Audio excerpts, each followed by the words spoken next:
Hello, and welcome to my kitchen. I know this isn't where we usually spend our tutorial time, but today I'm going to try to upcycle my warbler scrap. And I've watched a couple of other people do it, and I really appreciate their insight, and I'm definitely using some of the ideas that they have presented, but I feel like I have a hack that can make it even a little bit easier if I'm careful. So I'm gonna try that, and then if it works, I'm gonna post it. And if it doesn't work, I'm probably still gonna post it to let you know it doesn't work, and then I'll do it the right way. But we're gonna see. So like, I keep a big bin of all my warbler scrap, and I've set up my pasta roller, which I've seen a couple of people use. I've never used one before, so this will be fun. And then over here we have this really old cookie sheet, and I don't care if you get wrecked because, yeah, I'm also Englishing really well today. English is my first and only language. You would think I'd know how to speak it, but here we are. So I've sectioned them into like what I feel like could be a good section that should fit through about my pasta roller. So yeah, I just kind of piled them high. As you can see, I've got lots of different chunks, and I've preheated my oven. It's actually not like at a specific temperature, it's just on warm. So a lot of people sit and they hit it with like the heat gun over and over and over, and that just seems like really tiring. So I'm gonna try to warm it in my oven on the setting of just warm, and then see how that does. So all this being said, you can burn warbler, so I don't want to leave it in there super long, and I also don't want to put it on a high temperature. I want to keep it at keep warm and see how that does. I feel like this saves my wrist a lot of meh, and it could work a little bit faster and a little bit better, and then I don't have pieces spewing everywhere as I'm trying to like hold them in place and not burn my fingers. You know, I can like put away some dishes in my spare time or just sit here and sip my coffee. But we're gonna watch it and see how well it does, and I'll let you know about how long it takes for it to warm up. I'm gonna check it every minute or so. Okay, we're at about 2 minutes, and I've definitely got pieces that are like melting, but it's not quite as far as I want it to be, so I'm gonna stick it back in. When I'm done with that, I'm going to cover it in parchment paper, and I'm going to use the pin to roll over it. Alrighty kids, this is what I'm talking about. Nice and melty, super melt. Let's try and do the thing, huh? Okay, what I'm basically doing here is just like if anything else is sticking up, I'm getting it flat, but it doesn't have to be perfect because we're gonna put it through the pasta roller. Alright, I've learned some things I'm going to share with you. Lesson 1. Put parchment paper down first because this sticks to metal. I don't know why I didn't figure that out, because I'm an idiot. I don't know. Parchment paper first, then warbler scrap. So you will inevitably have some of these like little holes, so I'm just going to like put more little warbler scrap down. I've run it through the pasta roller once. If you do get too thick, you end up with something like this. Ew. I'm gonna try to heat him back up and roll him out with the rolling pin and then put him through the pasta roller.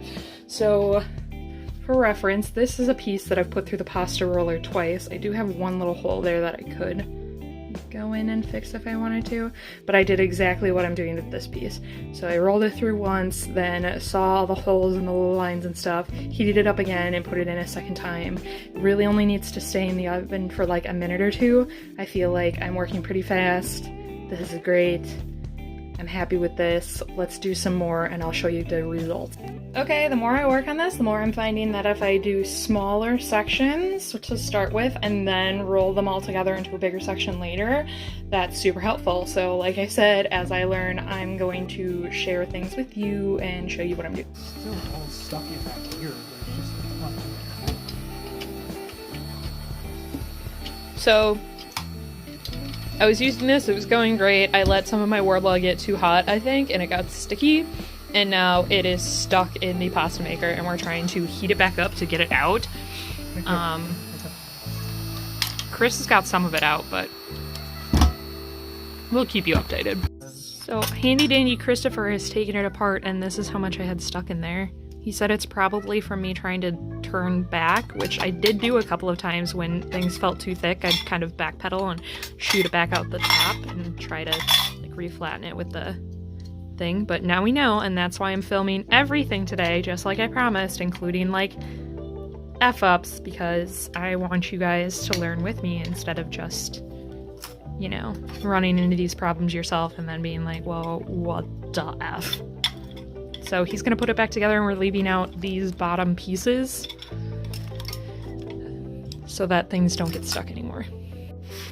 So basically, to make this work a little bit better and not have stickage, I've added baby powder, and then the bottom pieces are gone, but like I have to reach up in there, kind of guide out the bottom when it comes out so it doesn't just roll up and into this roller here. So it goes in, I guide it out so it doesn't get stuck on this roller, and you just roll it on through, it comes out the bottom, and then I want to make sure that I like grab that top and kind of guide it through too, otherwise it just rolls consistently in my rollers. Again, try not to keep it too hot, a little bit of baby powder to help guide it through, and that seems to be working really well, and no more stickage. Okay, so I've got this whole table covered in warbola that I rolled out, and then I have all of this that I rolled out from my shoebox of scraps.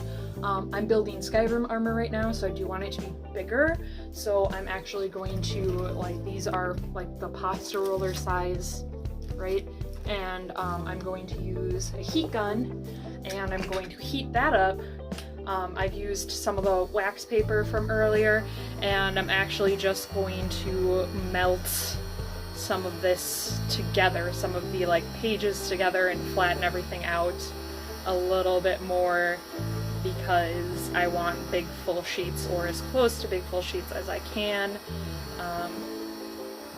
So I mean, let's see how big of sheets I can get for my armor out of this. So I'm gonna heat up one section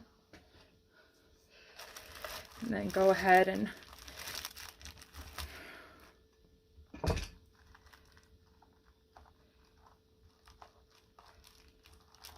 seam that on together. Ooh, it's hot.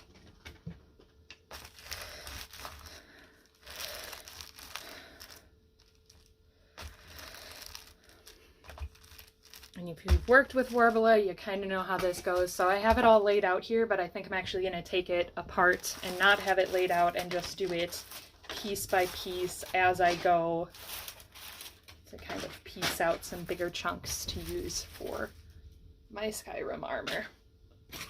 Okay kids, so this is what we got. It took me about 5 hours of work, and I have 1, 2, 3, 4, 5 new sheets of warbola plus this. I would say, so when I go online, I can buy sheets of warbola for like 20 bucks a piece.